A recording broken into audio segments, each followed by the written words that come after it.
Another rehearsal done. It was Azerbaijan's turn, Efendi Matahari. What are we thinking? Let's find out. Let's talk Eurovision.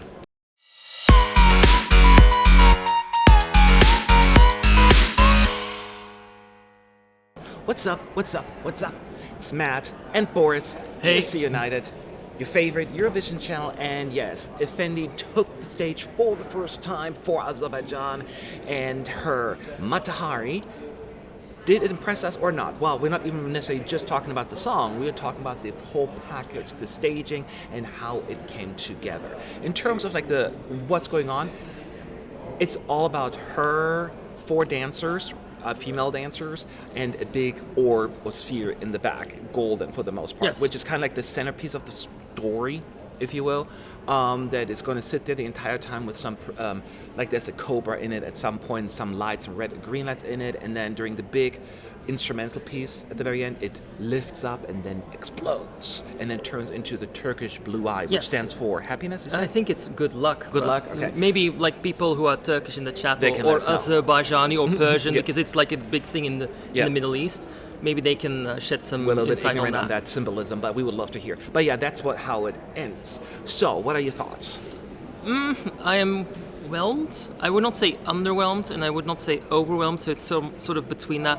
Like, it's not a finished product, and you can tell. That's the thing.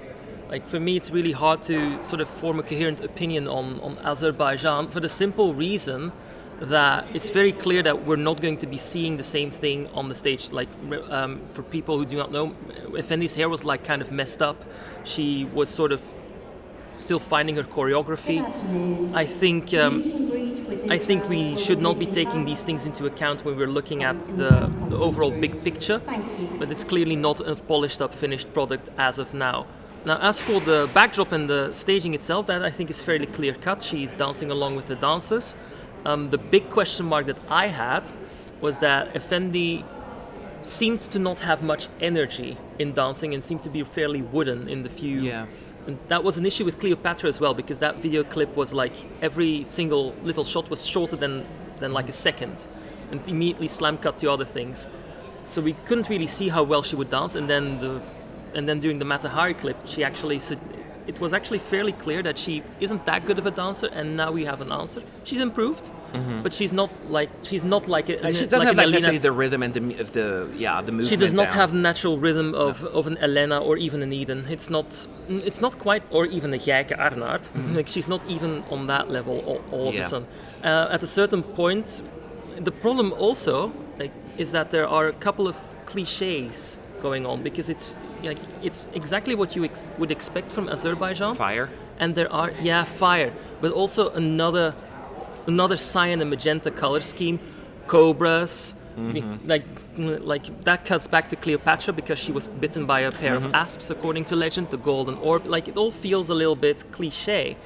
There's nothing original about it. I hate to be saying that, and That's a fair criticism. And one thing that you point out that you haven't mentioned yet is, and it's true, and everyone agreed that even on the live stream, is there were a lot of wide shots in this performance. Like most of the performance we have seen, there were a lot of like close-ups because there's the limited audience and they made it intimate, or like just mostly about the artist. There was like one wide shot after another. So there was a difficult time for us to connect with her, the dancers, and I think that is a big issue. Hopefully they'll fix that a little bit, because we need to be a little closer, or at least more frequently. We were so far away almost the entire time. My main criticism of Cyprus before the rehearsal started was, Cyprus are just here for their qualification to rob an underdog of their slot.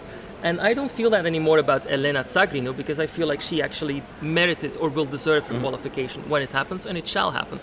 But now I feel the same thing that I felt about Elena before, about Efendi. It's just like, she's just here for a qualification, and then she's just going to finish somewhere between 18th and 20th in the finale. I don't think that anyone arrives here like, let's just qualify and that's it, unless you're a country that never qualifies. No, of course but not. They're going to... No country's going to Eurovision with that mindset.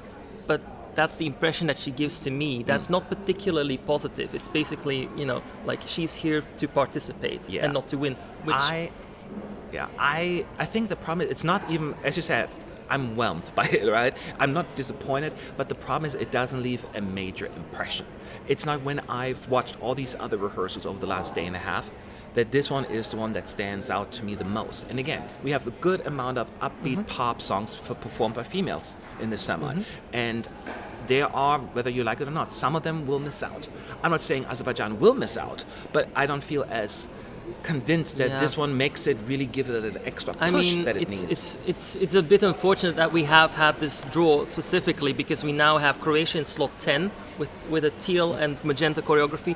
We have Israel in slot 12 with a teal and magenta choreography, and now we have Azerbaijan in slot 14 with a teal and magenta choreography. So that's 3 times in a row. And actually, I would say that, like, Croatia is better than Israel, which is better than Azerbaijan. It actually goes in descending order as well, which is not that good for Efendi. I worry for her, because if Go A is good, it's going to be a 2-headed battering ram hitting her in the face. Yeah. Because Destiny is, of course, going to be very good. So it depends on how good Go A is. And if Go A are very good, I would worry for her. This is not a problem for Roxanne, because Roxanne stands out in the field around her. There's nothing like an amnesia. You appeal to a different audience, a different niche. So kind of like Belgium as well. So you cannot compare them. But yeah, and I know we sound kind of harsh, but I think for Azerbaijan, I'm also withholding final judgment because it has to come together. There's still a lot of room for improvement and fixes. The camera work needs to change. And that's just the last question real quick. What do they need to work on the most? To me, it's all about the camera work.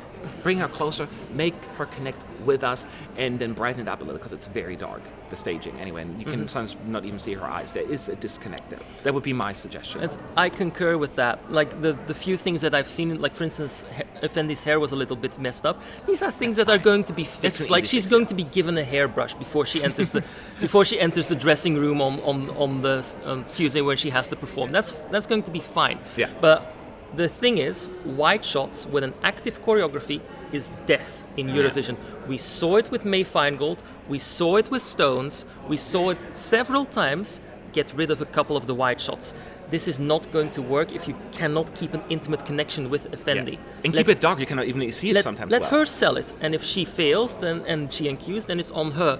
But like, do not make the mistake of making so many white shots and slicing them in. Yeah. Like, the backdrop is never going to carry you. The song is going to carry you, and the performer is going to carry you. These are the 2 things that you need to focus on. So give a couple of more like intimate shots, get rid of the white shots, experiment with the different camera angles. That would be my advice to the Azeri delegation. But I'm only a fan with an opinion, so it's not going to be more. Opinion is, that's exactly, but that's our observation. We agree, and it seems as our team overall is kind of on the same page here. So no one it was not about the songs, really. The staging is. There's room for improvement. The song is adequate. It can do well in a Eurovision contest. It's perfectly adequate for Eurovision. Yep. But you need to sell it. You need to sell it. In this semi-final, today has been proven to be a very open day. We still have a lot of question marks between every name. It would be nice to turn that question marks into an exclamation point. Not into an exclamation point, into a check mark. Oh, a check mark. All right. Cyprus have done that today. Yeah. And they're the only ones so far. All right, well, there you have it. But we're waiting for the second rehearsal, so Azerbaijan, you can do it. We believe in you. So what are your thoughts? Did you watch the clip? And leave your thoughts below in the comment section. Hit that like button and subscribe if you haven't done so already. And we'll be back with our next video in 2 hot seconds.